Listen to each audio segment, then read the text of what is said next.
Chapter 892. He said in a panicked voice, "You better watch your mouth. I'm an authoritative figure." "So what?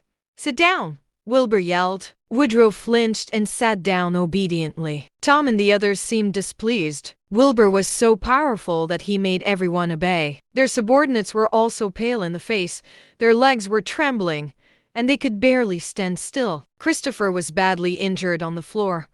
The three major families were dead silent, and Woodrow looked lost. Everyone felt like they were in danger. That was the outcome because Wilbur was powerful. Sally and Sadie looked at Wilbur as if he was a god. They were starstruck. Damon was more excited than they were. He was speechless while looking at Wilbur. He did not know why Wilbur made them wait, but he knew that the situation had changed. Those people could sit and chat with him in a civilized way, at the very least. Wilbur took out a cigarette at that point. He looked at Sadie and asked, "May I smoke in your house?" Sure. Go ahead. Feel free to smoke," Sadie stuttered. Wilbur chuckled and lit up a cigarette, then casually started smoking away. Time passed slowly. Tom and the others sat completely still, but Hay felt at a loss. They were all panicking inside. Damon gradually calmed down. He felt that Wilbur was probably waiting for someone extraordinary.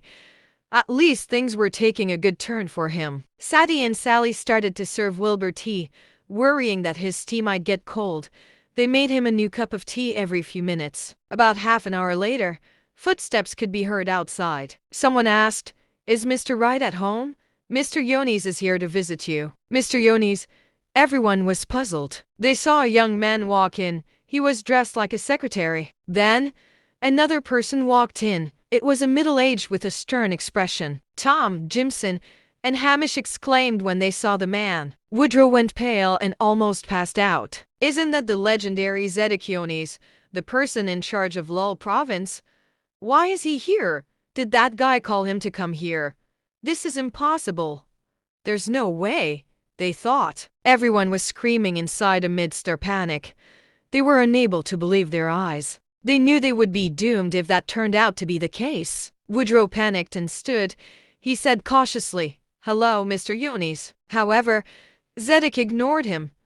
He walked toward Wilbur and extended his hand in a friendly manner.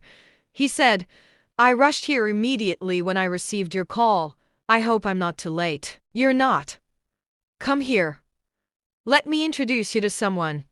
This is Damon Wright, the CEO of Wright Corp." Wilbur gestured to Damon, who had been standing next to him. Zedeck hurriedly shook hands with Damon. He smiled and said, "I heard all about you, Mr. Wright. I finally got to meet you with the help of my friend here." Tom and the others were instantly in despair when they heard that. He has connections with Zedeck Yones. Damon has Zedeck's support now. What else can we do? They wondered. Damon was overjoyed at that moment. He quickly shook hands with Zedeck and replied politely. His hands were trembling uncontrollably. Wilbur looked at Tom and the others. He said coldly, "Now, tell me again why you're here."